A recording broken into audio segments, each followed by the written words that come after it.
Thrand here, and I'm here with a very special episode. We're going to be addressing Gamer Theorist. It's a YouTube channel. I've been asked by very many people to do this for honor, Viking honor that is. They wanted us to address the game For Honor. At first I got confused and thought that they wanted a game review. I started playing the actual game. I downloaded the beta. It's a very stereotypical game, and a game at that, very fantasy-based game. It has nothing to do with actual true history other than that they use the stereotypical idea of a Viking, samurai, and knight.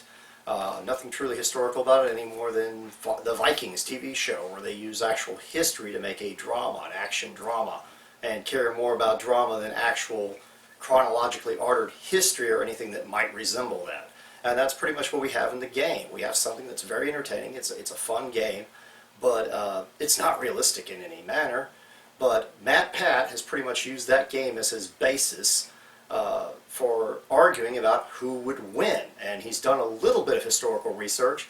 And I believe Scalagrim Nelson, I want to shout out to Scalagrim there. If anybody hasn't gone by Scalagrim's channel, please go check him out. He gave me a shout out. Scalagrim addressed Matpat, and he was very polite with him. I don't think I shall be quite as polite here. The first thing he did, and you could tell he did a little research, but not quite too much. One of the things he states, Matpat says that the frozen wasteland, and that due to that they had weapons of garbage. Their weapons were garbage, basically. And the rudimentary axe, it's like so simple and a tool like it wasn't used throughout the entire history. We're talking about the entire history of knights, even in plate armor, while they were still using firearms, and during the Revolutionary War up till now we still use axes. But in armored combat, axes were superior all the way up until, I mean, they stopped using plate armor. People used pole axes. I mean, that was like a major weapon of the knight. They even used that in the game. But if you landed a good blow on somebody in plate, it would do the same kind of damage. It was the same kind of weapon. So there's nothing rudimentary about an axe. Matter of fact, Robert the Bruce against another lord in battle, and this was in Scotland, way past any centuries we're talking about, took a man out in a cavalry charge with his axe. He hit the guy so hard that through his helmet he split his skull. So, I mean, axes have been used forever, and axes are very versatile. If you watch some of my videos, you'll notice that we have a whole series on axe and shield and how versatile the bearded axe is and the horned and beaked axes like the skegooks. You can watch the videos and you'll see that, I mean, they're superior in lots of ways if they're used correctly with a shield. Another thing is he talks about them having a sea axe. I mean, I think he even shows this specific one here that we have from a medieval shop. This is the sea axe. I've never heard of a sea axe. I was sitting there going, sea axe? Is this some special kind of axe like skegooks or a horned axe or something? No, he was talking about a sax or a sykes. That's what he was talking about. And I guess that shows about as much as he knows about history, the way he pronounces his blade names. This blade here would be an excellent blade in any kind of combat, to be honest with you. With a clipped point, it's very much like the samurai used with a tanto. So it's not a big difference. Also, he never even addresses, he says a rich Viking or richer Viking would have a sea axe, whatever that is. But he doesn't bring up things such as, which I'm going to pull this out for you here. This is a pattern welded blade, and the Celts supposedly had this hundreds of years before the Vikings, and it's pattern welded. They were famed blades if you look at the way it actually looks. This is a true pattern welded blade, and the Japanese in the 11th century, the bushi used tachi, which were much lighter, and they were curved, and they were used from horseback. They were basically cavalry sabers. They didn't hold up very well, and they weren't the famous katana. Now, nobody's putting them down, but we're saying that's what they used then. So if you want to go with his argument that we're putting 11th century warriors against each other, the Vikings could very easily have a superior sword just having a nice Frankish pattern welded blade. Also, the Vikings are the ones, especially in the 11th century, and the Normans, that could have had a blade very similar to this. This blade here is a copy, a replica of a gauge hilt that would be, if I can get this back in here for you, that would be a Ulfbird. A lot of these would have been engraved with Ulfbird, the blades that were designed like this. This one is not even remotely trying to pull that off. other than the look. It's the exact same shape. It looks very much like a late century Norman sword or Viking sword. And these blades were superior. They were made out of what they believed to be crucible steel, which had been superior to any blade made up to the industrial era. It would compete with any katana. It was not pattern welded. It was actually had a spring to it, and it was hardened, which most swords of the century, even these pattern welded blades, can bend and stay bent. The katana can bend and stay bent, even when they started using the two metal process and actually pattern welded when they first started doing that, making superior blades. So technically, when he said the samurai didn't have their katana, no, they didn't. But the thing is, the garbage weapons, I mean, that I don't know where he's getting that. Spears, garbage, high-powered bows. He even breaks up the Vikings had bows. We find bows that they have in Scandinavia that are extreme draw weights, and honestly, there's historians right now that believe that the actual bows that the Welsh longbowmen used, or as people will say, English longbowmen used, actually were introduced by the Vikings coming over during raids, and they had such high-powered bows for war that they actually picked that up from them. You see me standing here dressed like this. Who am I representing? What am I dressed as? Little hints, look at the helm. Look at the sword. Dressed in this type of armor, what would I be? He said that they might be wearing cloth armor, something like gambeson, and that this was horrible armor and would not stop arrows or cuts or anything like that. Well, through all our testing in the videos, you can see that it's very difficult to cut through gambeson. You could possibly get a tip cut through with a proper cast blow. We're talking about an extreme, tremendous blow with the tip of the sword. You can possibly thrust through it, but that's putting a lot of mass and weight behind it.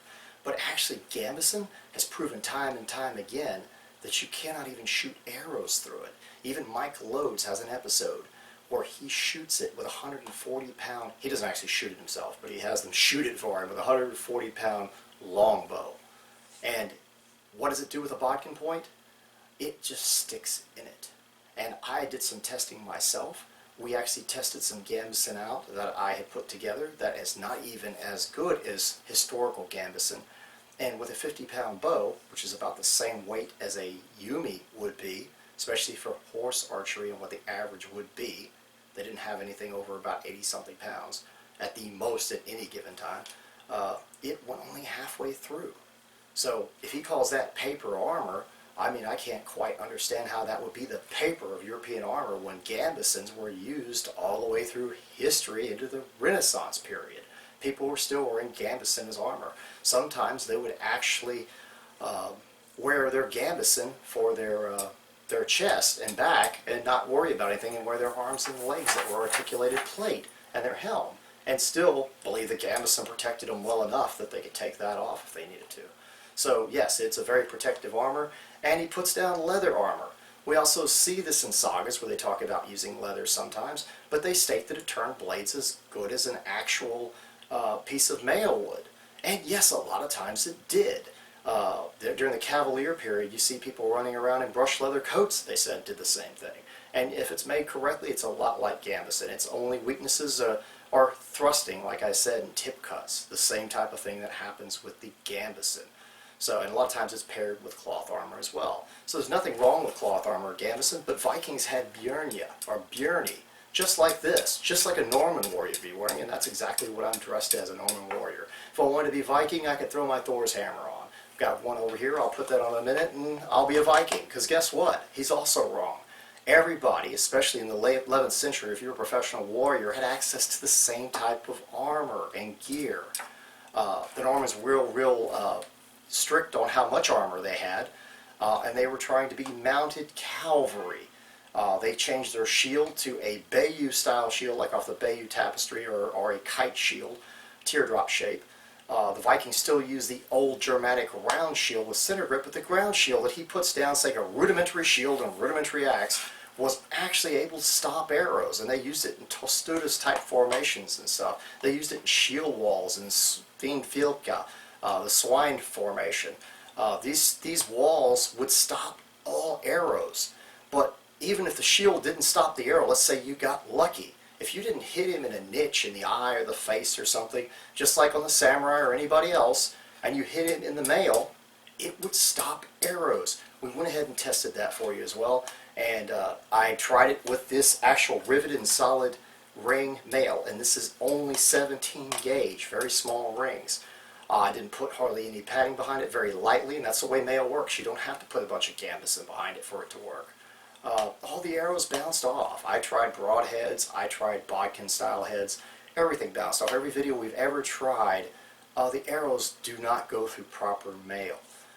They even talk about crusaders during the crusade looking like pin cushions. So to tell you that it's vulnerability like mail is arrows is ridiculous. Pat goes on to say that the knights were leagues beyond the Vikings in no armor.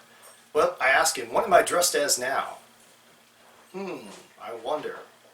Look a lot like a Norman, but I've got a Thor's hammer and my helm's made a little bit different. And I'm carrying my round shield. So I think I'm a Viking now. Ja, it's Thrand. Thegn Thrand, ja. But to continue, let's talk about the samurai being so rich that they were the little rich boys that could make it rain. Well, to be honest with you, any elite warrior class and the Bushi at that time period were not at that level. Not ever be at that level, but not until the Edo period were they the elite ruling class and ultra rich. Right here we have 15th century armor. This is from the Shingaku period, and it's made of plate. If you check this out here, this is actual plate. The dough is plate. So yes, I understand what Japanese armor is, but since he's talking about the Bushi with their tachi and their oyori, it was a different armor than this. It was made for archery on horseback. And yes, we have evidence that early Europeans, especially Vikings, because we found some burials that support the idea that they had mounted archers. Yes, they had been to the Middle East, and the Middle East had mounted archers. It was common to run into that. So they could have discovered that from there or on their own. It's not they didn't have large units like the Mongols or something, but they did have people who practiced that. The Vikings were an elite group that would carry bows, javelins or spears to throw. They'd have big two-handed spears, shield walls, the skjoldborg. So with the Saxons, they had the same type of things. Everybody fought relatively the same way. Most of the time, it was just who had better battle tactics and more zeal.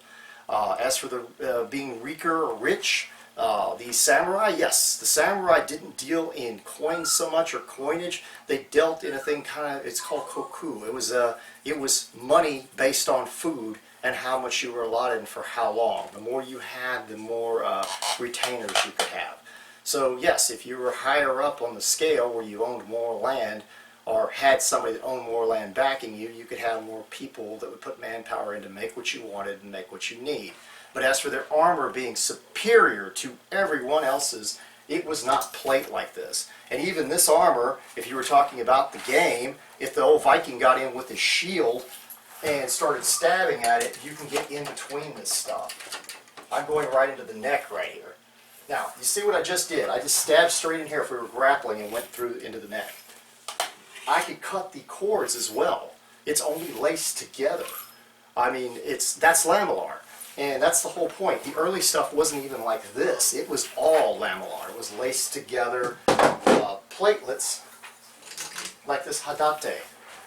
Now, sometimes it would be overlapped more. I'm going to have people argue that immediately and laced in different ways. But even this, if I was to stab into it and we were grappling, I could pull out on it, twist, and actually get into it. It only works really well if someone's shooting an arrow at you or they're chopping or hacking into it.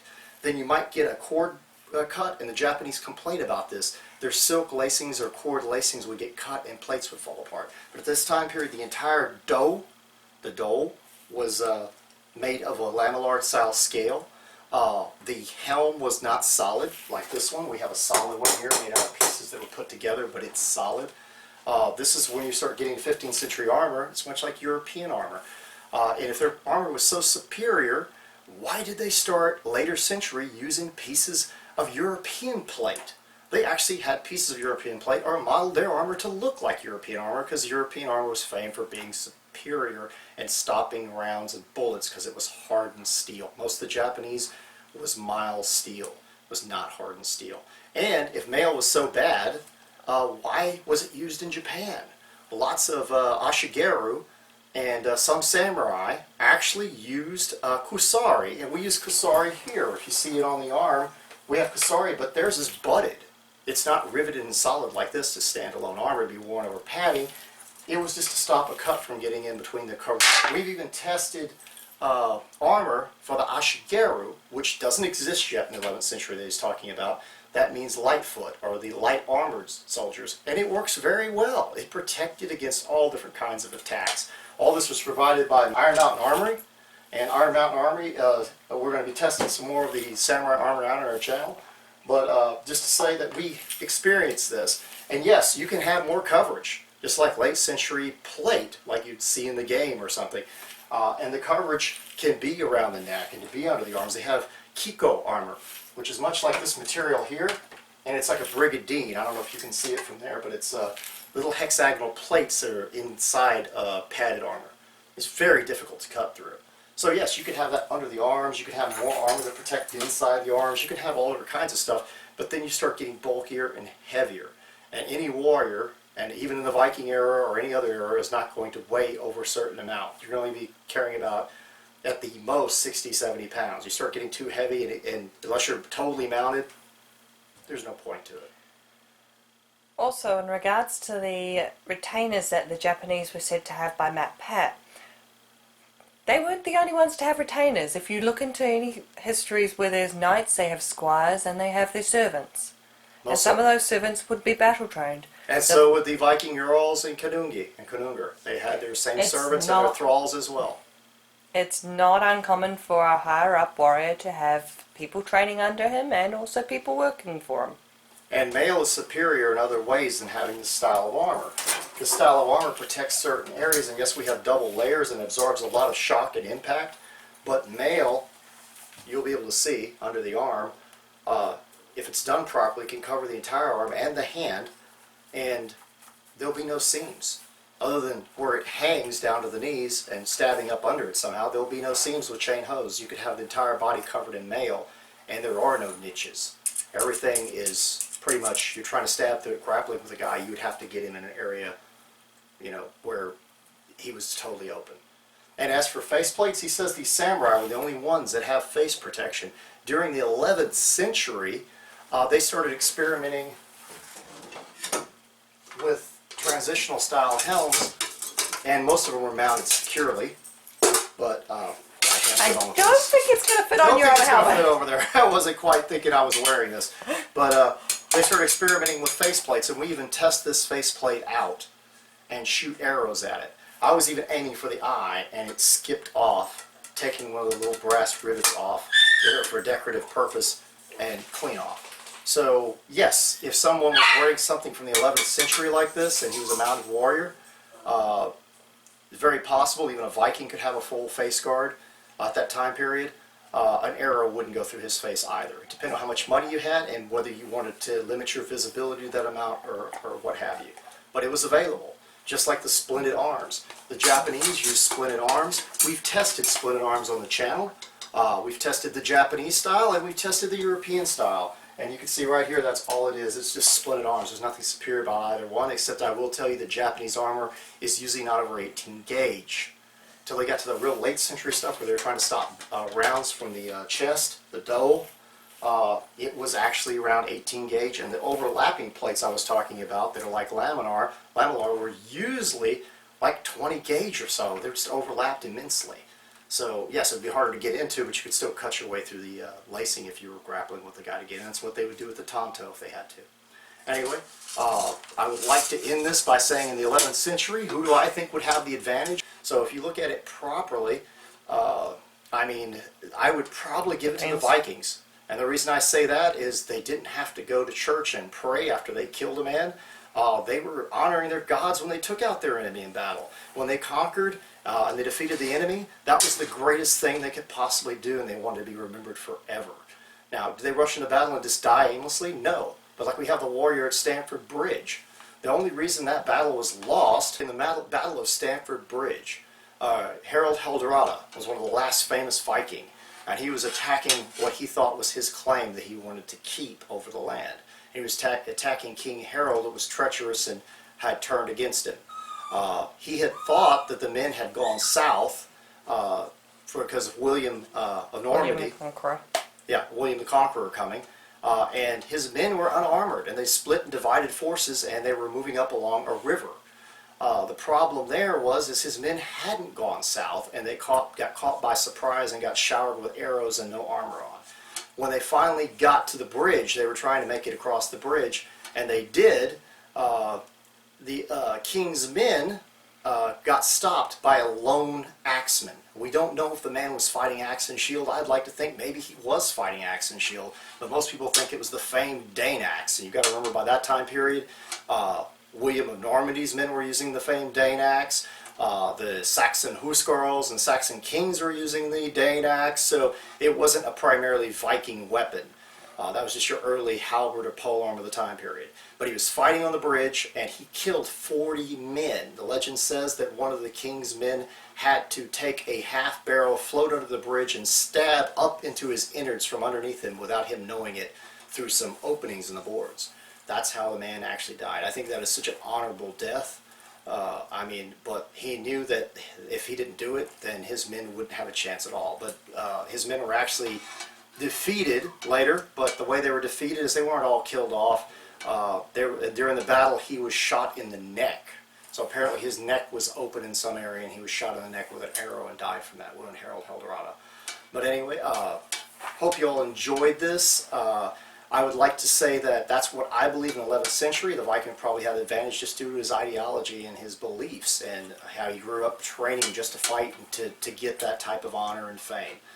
All of them were basically had everyday chores in life. All of them also grew up learning how to fight. Everyone grew up learning how to fight from a very young age. So, if you're around it, you start learning as soon as you see it around you. You see it around you, you see the combat, you pick up on it. Everybody started earlier than they state, technically. But anyway, as the game goes, I like the game. If they wanted to make it more realistic, they would not have people cutting through plate armor. That's my little bit of game review to it. I agree with Scal on that. We've tested so much plate with great swords and claymores, and you can't cut through the plate. It's not going to happen. You can't even cut through the mail. All you get is bludgeoning damage. The weakness to mail is not arrows, it's bludgeoning damage. Yes, axes, cudgels, maces. Guten Tag. Yes, and yeah, Guten Tag. Well, speaking of that, the cannonbow, we've even tested that. It can't shatter the Viking shield. That's a myth as well. Shields don't just break from getting hit by large clubs. If they did, everybody would have large clubs. If everybody could win with using a bow, everybody would have archers, and that's it. They wouldn't worry about anything else or getting close in combat and fighting with stuff like daggers and saxes and bullocks and rondels and stuff like that. No one would ever even worry about that. The episode, I just want to say to Matpat, I enjoy your gaming videos, but I think that's what you should stay in, is gaming, not history. Didn't do a very good job of it, in my opinion. I always just say this, in the 11th century, like I said, I would give it to the Viking just due to ideology, because all their gear was the same, yet they won so many battles, and they used so much strategy, and they stayed with cunning in their whole ideals. But if, let's say, we were going with them in their heyday, each warrior in their heyday, I would have to give the advantage, just the edge, to the knight, because the knight had the best gear to stop almost anything. His armor was almost seamless when it came to trying to get into niches. And he had some of the highest powered gear when it comes down to how much damage it put out and how well it was used. But could a Viking fighting old style still kill him with his shield and an old Viking sword? Yes, it possibly could. If he used his shield to get in, like I said, he could get in, rip his faceplate open. It would be just like any other kind of match. He'd be using his shield as his extra armor. He has enough armor on. They could grapple. He could still kill him one-on-one. It would be whoever was the better luck warrior. of the draw. Luck of the draw, yeah. But as for a group fighting against knights, I think the knights would have their advantage due to their gear. It would be all technology. But remember, the late century knights were actually the same people in better gear, not necessarily a different type of people. or at the early period, they would have had the same gear. And like I said, I would give it to the Vikings at that time period. So all in all, I mean, the samurai are great warriors as well too. No one's putting them down. Just saying that that's just my belief. It would have to do with the technology on that one and the edge on that. But anyway, hope you all enjoyed the episode, and farewell.